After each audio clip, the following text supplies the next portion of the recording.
brother. Oh, we're What's all happening? smiles on Fridays, brother. All smiles today. So smiles every day of the week, buddy. Every day of the That's week. It's you know what I do find though. I have to tell you, um, I used to have this like energy Monday and then fade by Friday, and yes. now I'm finding as the week goes on, I get more and more energy. Yes. Um, Weird. I don't know. Maybe some people feel that. Maybe some people don't. But it's to me it's weird because I'm like, well, Really? this is not normal. Usually Monday mornings I'm like coming out of the gate. Now Monday mornings I'm like, okay, I'm good. Let's go. We're gonna have a good week. And but Fridays I just wake up with this vibration. It's like I want to do 5 days worth of work in one. Do you know what I Brother, mean? Like you're I'm like, preaching to okay, the I just choir. You are okay, preaching to the choir, my man. okay, Like okay.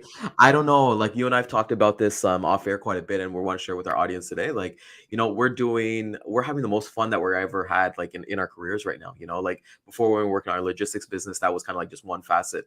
But now we've got like Bridger, content creation. Like I'm loving it. You're saying this morning, brother. I woke up this morning. I woke up a little bit late, but then I was like, you know what? I'm gonna post a reel. So I did a reel. Like I put all the captions stuff like that. Go check it out on Instagram, and I'll post it on LinkedIn later on. But I'm just so happy because it's what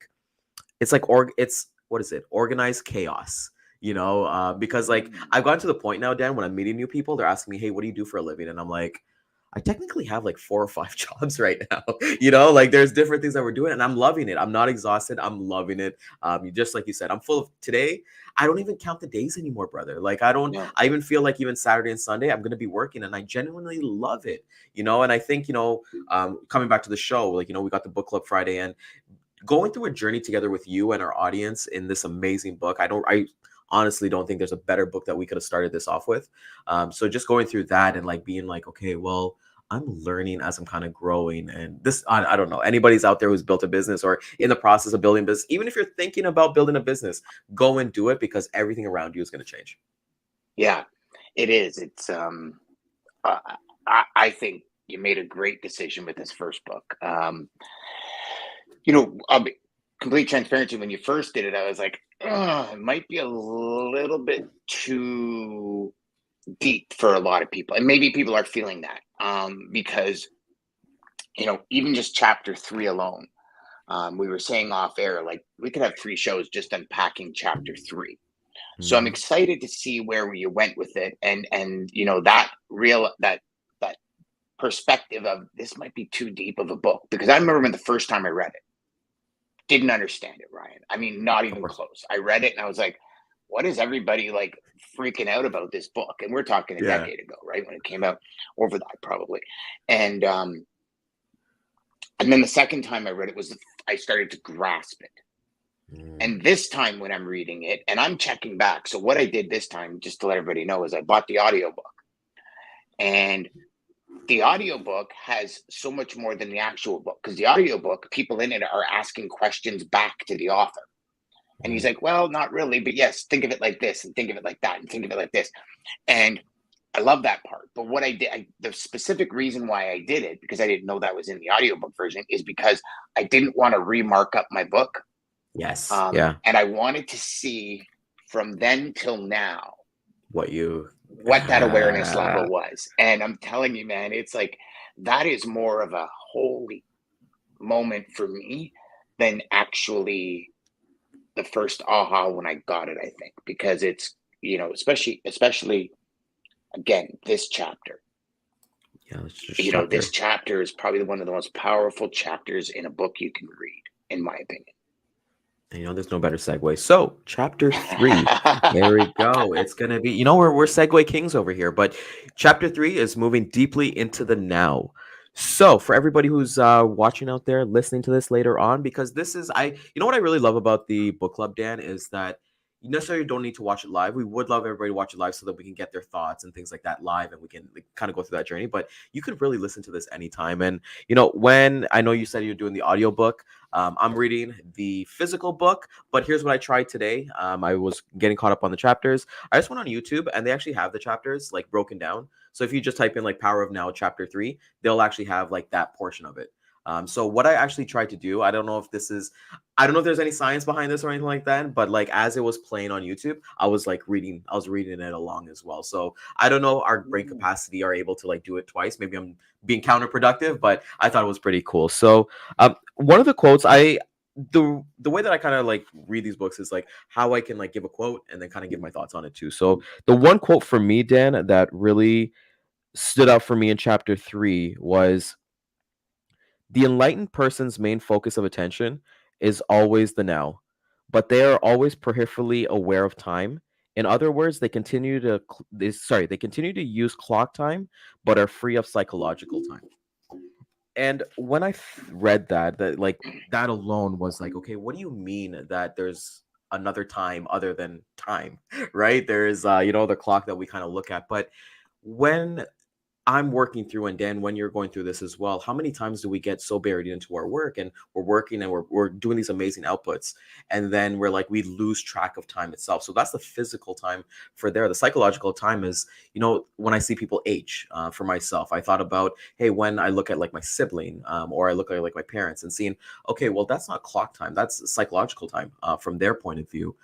So when this book and chapter 3, like I'll get into another part after, but I want to get your take on it. But when I read something about time, it's made me really reorganize myself and understand what time is, because Mhm. we think of time as like that 24-hour clock. Hey, I got 10 minutes till this next Zoom call, or I got like 15 minutes before I got lunch, I got to scarf down my lunch in 15 minutes. But it's not that at all. It's that time that you make for yourself. And the one thing I've learned from this is that I can sit at my desk and say, oh my god, I have a long day ahead of me, but at the end of the day, it's just like with everything, it's just 1 minute at a time, and what I choose to put those outputs. So that was one big quote for me, Dan. I would love to, because I know you've got a lot. Let's get into it, brother. What do you what's So coming to mind it's here? interesting that you said that because you know it goes into a question: is it possible for anything to ever happen or be outside the now? Right. This is a question from the book, and Eckhart goes on to say, nothing ever happened in the past; it happened in the now. Nothing will ever happen in the future; it will happen in the now. And it's just what you just said. Like it's completely the same, just a different phrasing. And the moment you realize you're not present, you become present. And so, he goes on to talk about, work in chapter 4. He talks about work and the breakdown on the emotional level and all this. But for me, when you lose track of the clock time on everything you do, you're fully in the now. We talk many times about, what's it going to be at Christmas? What you do now reflects where you're going to be at Christmas. But the only time you can do things is in the now, right? You can think of things in the future, but you're robbing yourself of the now. And that to me was the big thing, because like, how do you project your goals if you're not living in the now? Like if I'm right now, I'm focusing on this particular sentence, this word, then this word, then this word. How do I project and get those goals for the future? Um, yeah, I mean, right? Like that's a huge question to unpack as well. And that now losing track of the clock time. I believe, anyways, Ryan, when you're in a business, when you're doing something you love, being creative, you lose track of that time. And I couldn't agree more with that. When we look at ourselves and being present, and like this is all about being present in the moment, right? Not thinking Mhm. 10 steps ahead. Dan, what I've kind of learned is I'm going to stop multitasking, trying to do different things, or think about the next habit that I'm going to do, because like when we wake up in the morning, the first thing you do is brush your teeth. But as I'm brushing my teeth, I'm thinking about flossing next. After I finish flossing, while I'm flossing, sorry, I'm thinking about mouthwash. While I'm mouthwashing, I'm probably thinking about taking the dogs for a walk. But one thing I read in Think Like a Monk by Jay Shetty was that when he was a monk and he was in India, one of his like gurus, his teachers kind of told him, like, when you're having a meal, and this is going to sound really weird to everybody's kind of listening, even myself, when I read it the first time, I thought it was weird, but he said, drink your food and chew your drinks, meaning that you basically be present in the moment while you're eating to a point that it becomes to a consistency of like basically nothing, right? So you inherit all the nutrients.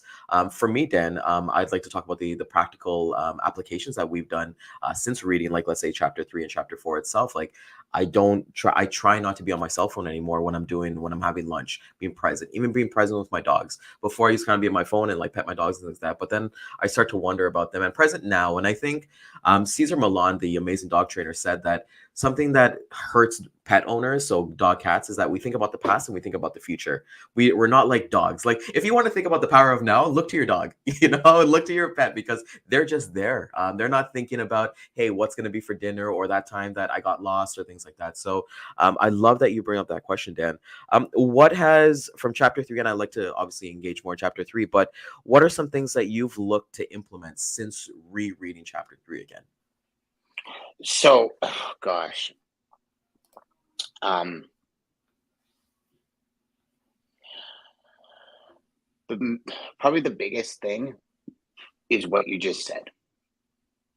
Um, specifically me for eating, I choke when I'm not present.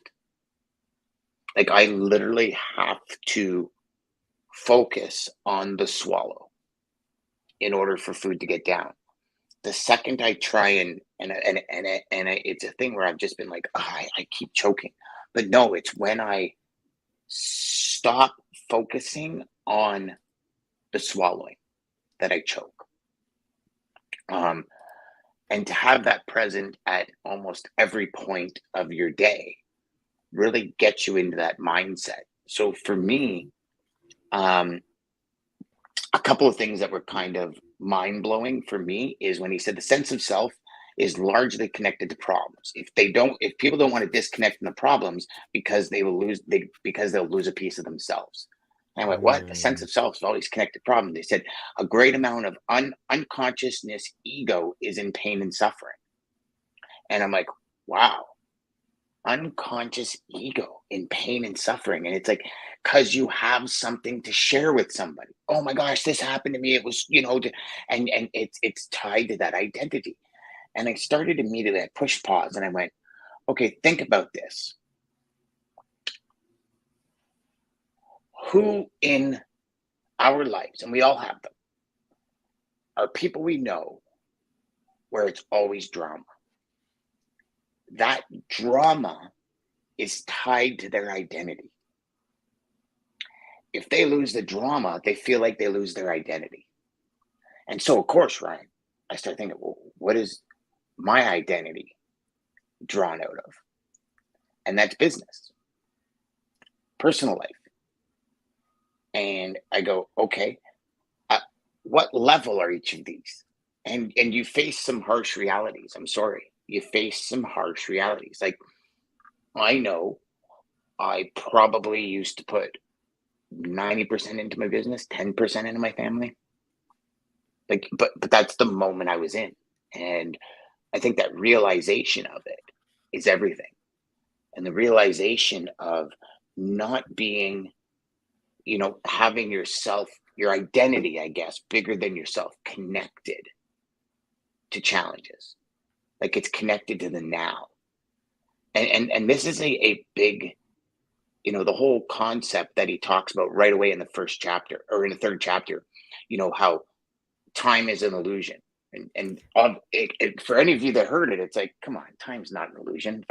The sun goes up at a certain amount of time, the sun goes down. We talk about the golden hours in business. That's time. But as you really read or listen to the chapter as it goes through, he actually breaks it down and you come out at the end of the chapter and go, oh my God, time is an illusion. I'm in the matrix. Did I take the red pill or the blue pill? that was spectacular, Dan. I'm just smiling because that actually brings up the second point that I really love from chapter 3, which he says that, it really relates to what you said about people and identity and their drama, right? And, he says that, some people get angry when they hear me say that problems are illusions. I'm threatening to take away their sense of who they are. They have invested so much time into a fake sense of self. And that hit me like a brick because whenever we kind of think of these things, we kind of think about ourselves inwards. But thinking about people outwards, when I look at problems, right? And everybody can kind of say, problems, if it doesn't matter in 5 years, don't put any stress on it. But it's human nature to worry about like these things, right? Yeah. Like, Dan, I'll call a spade a spade. When you were going through your health journey last year, I'm pretty sure you had some thoughts, that were just going down a rabbit hole. And then for everybody around the world, it's hard to think that these problems are actual real, right? And you think about what's the worst that can happen, right? You're late on your bill. What's the worst that's going to happen? They're going to cut you off. Okay. You're sick. What's the worst going to happen? You're going to take some medication, going to get better, and things like that. And I started thinking about this, and I want to relate this a little bit to our business right now, because like, anybody who's starting a business out there and going through that entrepreneurial journey right now, they're probably thinking, okay, what's the worst that can happen? Worst can happen is that the business closed down, or it's not successful, or it doesn't do anything. But is it going to kill you? It's not going to do anything worthy to you. So if we're thinking of problems or illusions, we're thinking, well, then it brings up another topic. What's the opposite of problems? I think solutions, right? Are solutions illusions as well? I would love to get your thoughts on what you kind of think on that, because Mm, like if it's like, if there's light, there has to be darkness, right? So yes. I'd love to get your opinion on that then. Well, you ever never have a right without a wrong. There's never an up without a down. There's never light without darkness. And you know, so I don't think the future is an illusion. However, I do think a lot of people associate the future with salvation. Like he says, the past is identity, the future is salvation. And then the one big component that I think we all miss is the only way to get to that salvation, the only way to achieve that goal is right now, and then now, and then now. And it's in the present moment with what we do.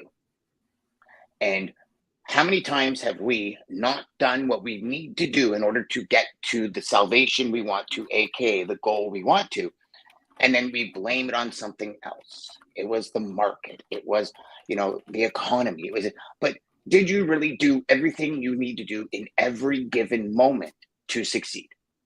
And I think the answer is no, because we don't realize it's the moment, and I think a lot of this goes back to, like, incomplete stories or incomplete trainings, like The Secret.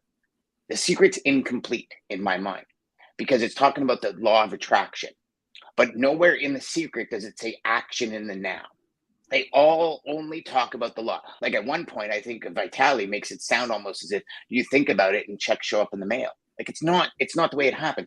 The law of attraction, which is incorporated in the power of now, because everything you do now attracts that force, that future, that salvation to you. But it's a matter of, and this is where Eckhart Tolle, this is why this book is so phenomenal, because it brings everything back to now. If we didn't choose 23 minutes ago to hit record, if we didn't choose in the now to read the book, I can't read the book tomorrow. I can only read it now. And if I go to tomorrow, it is still the now, right? Because it's where we live. And I think, like you said, we rob ourselves of the now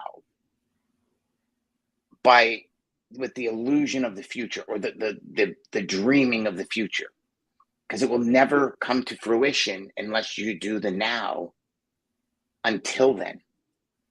Does that make sense?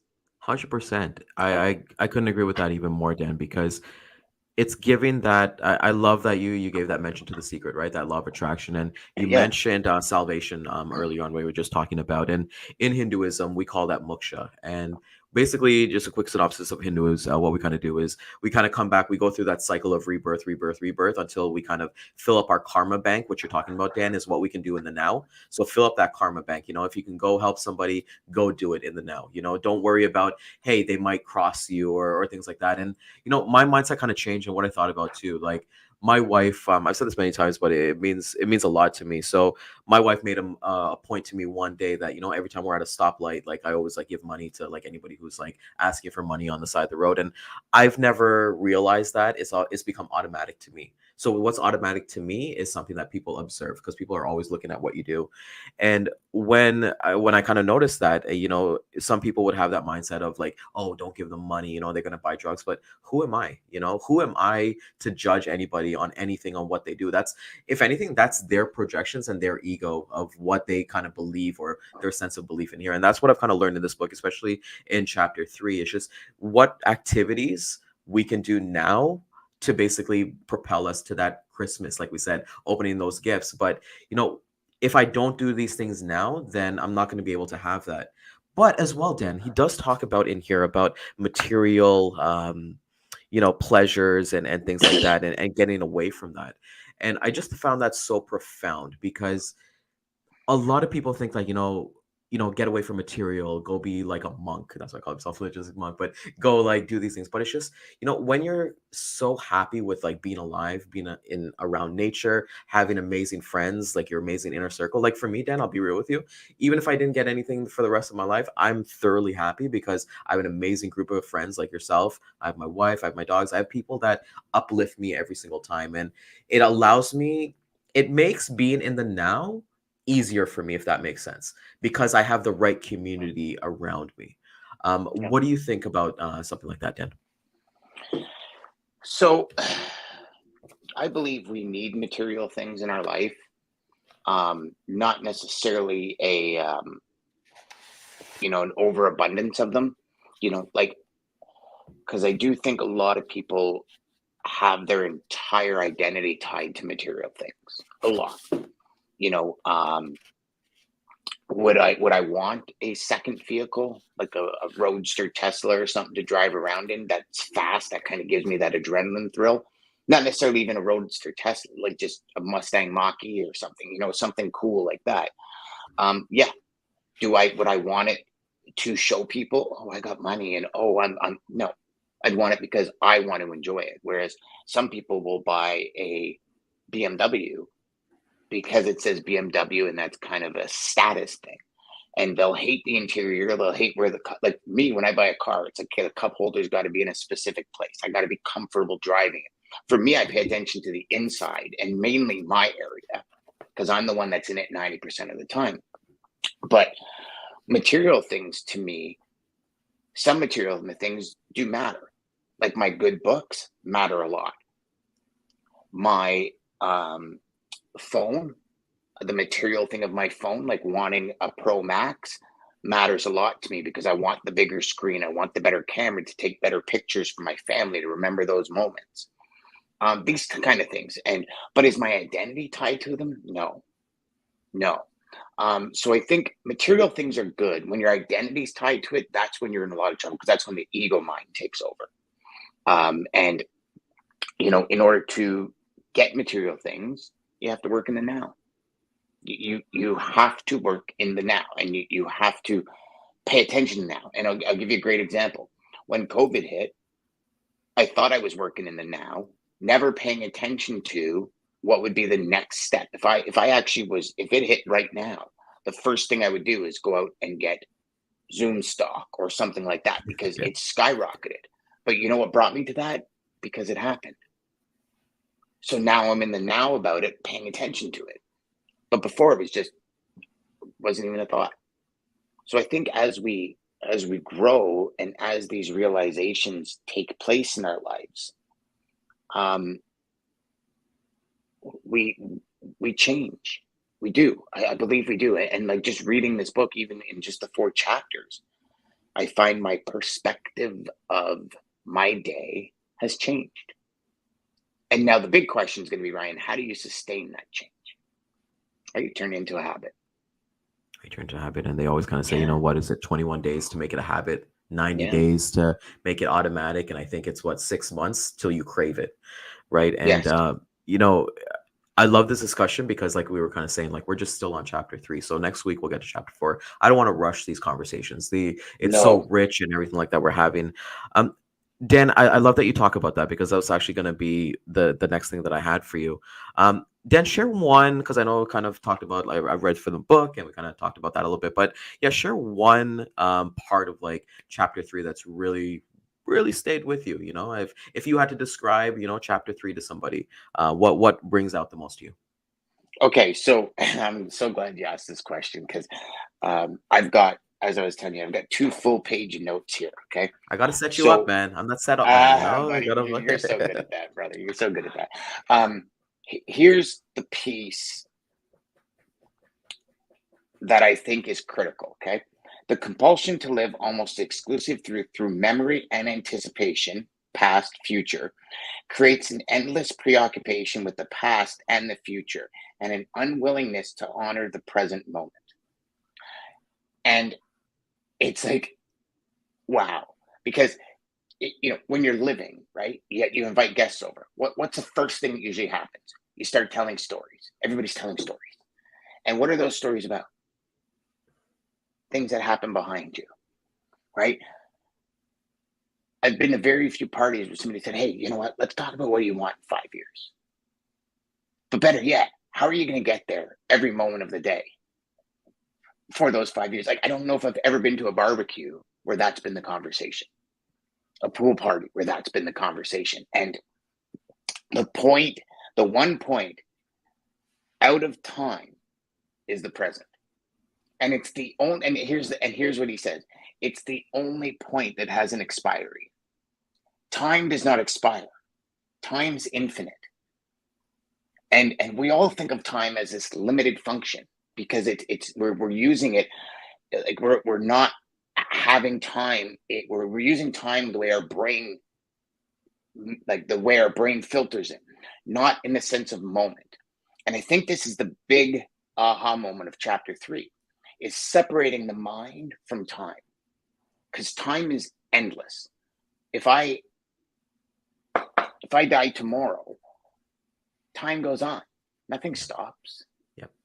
If somebody dies at 12:01, there's still going to be a 12:02. If 1 million people die today at 12:01, there's going to be a 12:02. Time is infinite. It's your moments in time. Like in the 2 seconds I use that sentence, those 2 seconds are gone. That's what's limited in the now. And to me, that was like, whoa, like mind fuck. Just like, what the heck just happened, man? And it's like, it's true. It's so true. That for me was the biggest piece of chapter 3. Yeah, I couldn't agree more. I thought this whole chapter was just beautiful itself. As we're getting ready to wrap up here, Dan, I'd like to do this at the end of it. Well, what is your One take. chapter? What is your big thing, chapter 3? What was your like? Well, that's the part that was talking about at the beginning, Oh, when he was okay. kind of like talking about the first kind of thing. That was really, as I'm unpeeling it, I'm learning more about ego, and like I said on the first episode, that's what I'm trying to What shed. was your So, biggest kind of holy crap when you started unpeeling the ego part? that it's all an illusion, that it's not Mm. real. We get this like sometimes. Okay, so full transparency, I like to be completely open here, but sometimes let's say I'm walking like my dogs or something like that, and somebody's like about to like somebody doesn't. I'm walking my dogs on the sidewalk, right? And I got 3 dogs, right? So You when take I'm up a walking little bit of room. we take up room, right? So just imagine the person who decides to walk past my dogs or like doesn't like go on the grass or something like that, right? And then I get so annoyed, and then I realize that's my ego talking, right? Like what uh what stake do I have to the crosswalk over them? Nothing. We all pay our dues here and things like that, but even still, we're all equal at the end of the day. So for me, it's just like understanding that in the moment, and why am I having these thoughts? Like I could have easily moved over to the left, and I do it 90% of the times, right? So it's just like you can kind of factor it in. So different things like that. Even when I'm waiting in line, I'm like, oh my god, like why does it take 20 minutes to get a friggin' sub from Subway? And then I'm realizing like, what would I be doing in that 20 minutes? I pull out my phone, right? So I'm like, why am I consuming these things? So for me, it's like everything is really an illusion, other than understanding that if I really want to be that subconscious person, and that truly that monk that I proclaim myself to be, I do have to get rid of these things. And it brings Yeah. us to the way that I kind of want to end the show, in terms of like, what's one actionable take that you are actually going to put in action since you've read it. And I want to review that maybe the beginning of every episode next week. We'll end with this and then start with that. But Dan, what's one actionable thing from chapter 3 that you're going to take into your life? Consciously being aware of what am I going to complete in this moment. And even to the point of, you talked about being in line somewhere and pulling out your phone. It's a unconscious use of time, because most likely they're scrolling through social media. So for me, it was, how am I going to make every moment matter? Whether it be fully conscious, fully in the moment when people are talking, um, making that eye contact and like focusing on that eye contact so I can truly absorb what they're saying. If I'm going to use my phone in the middle of the day or use my computer for something in the middle of the day, am I using it for something that's going to help me, or is it, getting lost in the scroll abyss? Um, it's going to be tough because I think there is days and times, and like, even perfect example yesterday. Um, it was a moment where I sent out 10 emails, wrote all 10 of them, and at the end I'm like, I never set an intention for any of those emails. I went back and read them, and I was like, oh, I don't necessarily know if I wanted to send that, but I was just in this unconscious state, Yeah. and it's like, feeling the road under your tires when you're driving. Feeling the steering wheel, how it feels. Because how many times do we get in our car and all of a sudden we arrive at a location we're going? You had no conscious thought of getting there. You didn't pay conscious attention to anything around you for the entire, like, it's just, we do it. Everyone does it every single day a lot. Yeah. So for me, that's what I decided. When I come through the doors in the office, I have a set of triggers. So for me, I'm creating triggers left, right, and center. When I come through the door of the office, I tap the door. As soon as I tap the door, it becomes conscious of every single move I make today that I know is going to drive me to the destination, the future, tomorrow. And then same thing in family life. We sat at the dinner table for almost 2.5 hours yesterday, Nice. just talking, and it was like paying attention to everybody, what they were talking about, the conversation that was happening, everything. And it was like, you leave the table, and my kids are at the point in time where they're harassing each other, and it's the funniest stuff on the planet, because I think back to when my brother and I used to do it, and it's like you just watch them in awe, and it's super cool. But that's again the moment, right? Yep. Instead of while everybody's talking, it's like, Yep. when food goes in your mouth, you feel it, You feel it, you yeah. absorb it, like you Well, I think about it too, feel like that exactly what you vitality said it's giving you. about everything that's kind of going on. When's the last time you've been to a park and felt the grass blades under you, like each and so for me, like the big thing is like being able to express that. My big takeaway that I'm going to be using around is that you can change your life circumstance, but you can't change your life.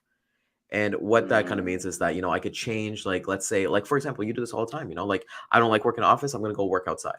Right. But you can't change your life to, like, I'm always going to be outside, like, I'm just Yeah. going to, it's always going to be things like that. So understanding that I can change my circumstances and the setting and everything around life, but I can't physically change my life. Right. But those things will definitely happen there. So Yeah. amazing. I'm glad that we didn't get to chapter 4, because I was actually thinking maybe we'll do a chapter a week just because how deep these things are. But with that being said, Dan, take us home, Well, I my mean, man. And chapter give 4, I us, think we both agreed. Chapter 4 was kind of like, yeah. I mean, yeah. it had some points, like where he says many people use drugs, sex work, alcohol, or shopping to reduce their unease of unconsciousness, right? So it's like it talks a little bit about violence coming from the deep unconscious, the egoic state. But I don't know. You know what? Maybe we'll go through chapter 4, and maybe we'll just skip to chapter 5 next week, Ryan. Well, it's like, somebody's going to take something from chapter 4 just because we're not going through, somebody else That's could true. possibly going through. Yeah, So that's true. let's So stay in let's do order, it. brother. Yeah. Yeah. So we'll go to chapter 4. So, No brother, skipping, Dan. No skipping. yeah, no skipping, my man. We got to be in the now, man. We got to read chapter 4 now. So with that being said, Dano, take us home, my man. All right, so everybody, again, I'm going to get better at these. You know what? We didn't even play. We didn't even play your mid roll today. You got a Well, new we didn't get mid to roll. chapter 4. Yeah, we didn't get.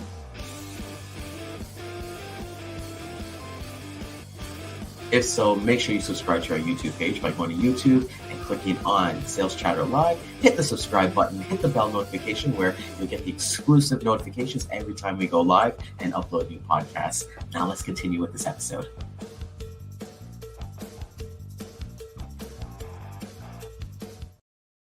I love it, right? Love it. Like, I couldn't do any better than that. No. We're together as a team, brother. So Yeah. yeah, I really had a lot of fun. This has been a great week, and looking forward to everybody on Monday. Dano, what do you got for us?